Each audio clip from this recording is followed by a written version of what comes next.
बोलो खाटू नरेश की जय, बोलो श्याम बाबा की जय। जय श्री राम दोस्तों, जय खाटू नरेश की दोस्तों। मैं आज आपको सुनाने जा रही हूँ खाटू नरेश की कथा। शीश के दानी हारे के सहारे खाटू श्याम हमारे, उनकी संपूर्ण कथा आप मेरे मुख से सुनिए। जय श्री राम। खाटू नरेश जो थे उनका नाम बरबरिक था। वो घटोत्कच के पुत्र थे। अब आप पूछोगे घटोत्कच कौन थे? घटोत्कच पांडव भीम और राक्षसी हिडिंबा के बेटे थे घटोत्कच। और घटोत्कच के पुत्र थे बरबरिक, जिनका आगे जाके नाम श्याम बाबा के नाम से पड़ा, खाटू श्याम। खाटू में विराजमान है, कृष्ण जी का नाम है, इसलिए खाटू श्याम खाटू नरेश के नाम से ये जाने जाते हैं। हारे का सहारा खाटू श्याम हमारा। हम अब कथा शुरू करते हैं। जब महाभारत का युद्ध होने वाला था, जब बरबरिक ने तय किया कि जो हारेगा मैं उन्हीं का सहारा बनूंगा, जो हारेगा मैं उन्हीं की ओर से लड़ूंगा, चाहे वो पांडव हो या वो कौरव हो। क्योंकि हारे का सहारा जो है, ना वो पक्षपात करते, ना वो ये देखते कौन अच्छा है कौन बुरा है, बस एक ही चीज़ देखते हैं, जो हारेगा उनका मैं सहारा बनूंगा। क्योंकि ये वचन उन्होंने अपनी माँ से लिया था। उनकी माँ ने उनसे कहा था, बेटा तुम उनकी ओर से लड़ाई करना जो हारेगा। तो कृष्ण जी को ये बात बड़ी अचंभित लगी, क्योंकि आपको पता है दोस्तों, महाभारत के युद्ध में कौरवों की हार निश्चित थी। अगर कौरवों की साइड से बरबरिक लड़ते तो पांडवों की हार निश्चित हो जाती। उन बरबरिक के पास 3 ऐसे बाण थे जो उन्हें माँ कामाख्या देवी से मिले थे, और एक बाण पूरी पृथ्वी को नष्ट करके उनके पास आ जाएगा। 3 ऐसे बाण थे, तो 3 तो बहुत ज़्यादा होते हैं, एक काफ़ी था उनका। तो श्री कृष्ण जी को इस बात की बहुत चिंता हो गई। उन्होंने सोचा कि अब इनका बाण कैसे वो करवाएं कि वो साथ में ना रहे, और इसलिए उन्होंने श्री कृष्ण जी ने बरबरिक की परीक्षा लेना चाहा। बरबरिक जो अपनी माँ से आशीर्वाद लेके महाभारत युद्ध में लड़ाई करने के लिए जा रहे थे, उन्होंने पीपल के वृक्ष के नीचे विश्राम करना चाहा। विश्राम करते करते उनके सामने उनके पास एक ब्राह्मण देवता आए, जो कि कृष्ण जी थे। कृष्ण जी ने ब्राह्मण रूप धारण करके बरबरिक के पास जाने का निश्चय किया। तो ब्राह्मण देव ने पूछा कि हे पुत्र, आप कहाँ जा रहे हो? तो ब्राह्मण देव से बरबरिक ने कहा, मैं महाभारत के युद्ध में जा रहा हूँ। उन्होंने, जो पंडित जी थे श्री कृष्ण जी, उन्होंने पूछा कि आप किसकी ओर से लड़ाई करोगे, किसकी ओर से लड़ोगे, आप किसको विजय बनाओगे? तो उन्होंने बोला कि मेरी माँ से मैंने वचन किया है कि जो हारेगा मैं उसका सहारा बनूंगा, जो पराजित होगा मैं उसकी ओर से ही लड़ूंगा। तो श्री कृष्ण जी बड़े विचलित हो गए, बड़े घबरा गए। अगर ये कौरवों की ओर से लड़ा तो पांडव हार जाएंगे, तो उन्होंने उनकी परीक्षा लेनी चाहिए। तो उन्होंने बोला कि आप कैसे हराओगे पराजितों को, कैसे जितवाओगे, आप मुझे बताइए। उन्होंने बोला, मेरे पास माँ कामाख्या का आशीर्वाद है। आशीर्वाद के रूप में माँ कामाख्या ने मुझे 3 बाण दिए हैं, और उन बाणों की सहायता से मैं पूरी पृथ्वी को बांध के एक बार में ही सफल बना सकता हूँ। मैं अपना कार्य एक दिन में ही महाभारत का युद्ध में समाप्त कर सकता हूँ। ऐसी मेरे पास आशीर्वाद है माँ कामाख्या का, बरबरिक ने कहा। तो पंडित जी ने बोला, जो कि श्री कृष्ण जी के रूप थे, जो रूप धरा था श्री कृष्ण जी ने पंडित जी का, तो उन्होंने बोला कि मैं कैसे मान लूँ कि तुम्हारे पास बाण है? तो उन्होंने बोला कि ये देखिए, मैं आपको संक्षिप्त में दिखा देता हूँ।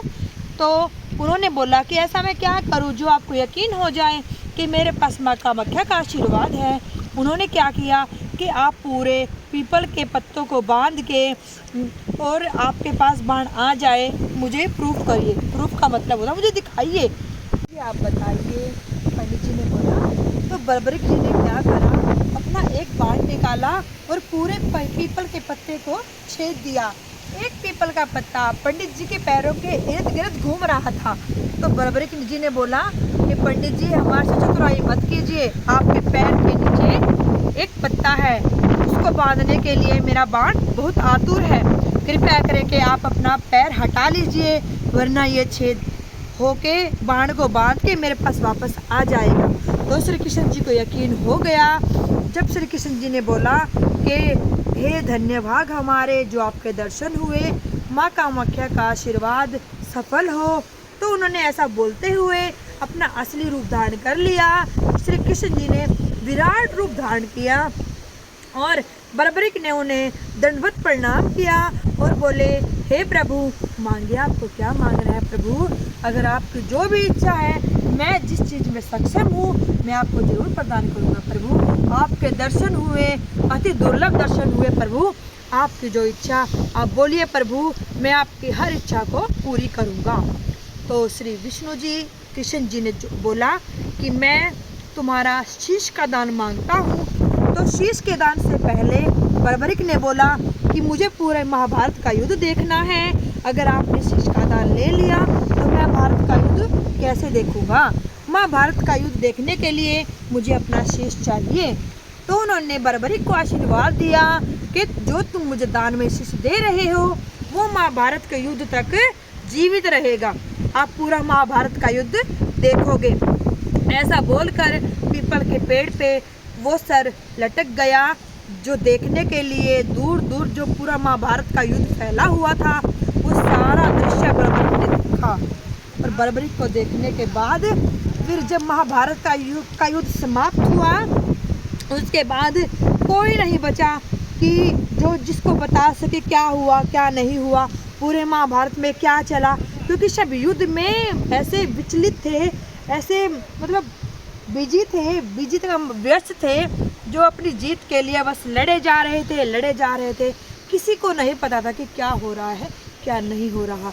जब विजय हो गई पांडवों की, तो उन्होंने बोला पांडवों ने कि अब हम किससे पूछें कि क्या हुआ था क्या नहीं हुआ था, कौशल किसका अच्छा था और पूरे युद्ध में क्या क्या चीज़ें दिखाई दे रही थी।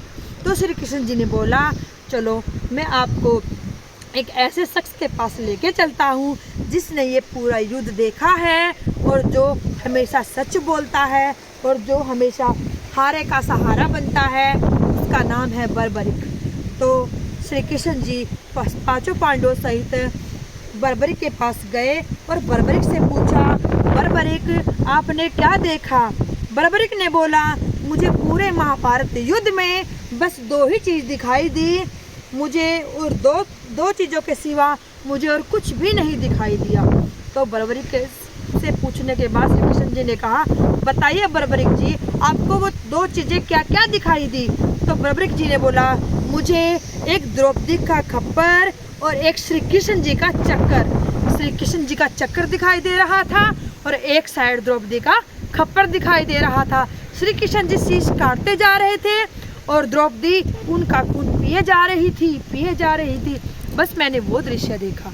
तब पांडवों ने उनसे हाथ जोड़कर प्रणाम किया और बोले, धन्य हुआ बर्बरिक, आपने सब हमें बताया, क्योंकि अगर आप नहीं होते तो हमें नहीं पता होता कि महाभारत में क्या क्या हुआ और महाभारत में क्या क्या दिखाई दे रहा था। अहो भाग्य हमारे, जो आपने हमें ये विस्तार पूर्वक बातें बताई। श्री कृष्ण जी बहुत खुश हुए उनकी बर्बरिक की बातों से।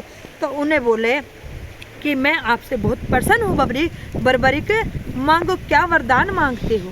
तो उन्होंने बोला, महाराज श्री कृष्ण जी, मैं आपसे क्या वरदान मांगूं? जो साक्षात परमात्मा के दर्शन आपने मुझे दिखाए हैं, आपके दर्शन हुए हैं, इनसे बड़ा आशीर्वाद क्या होगा?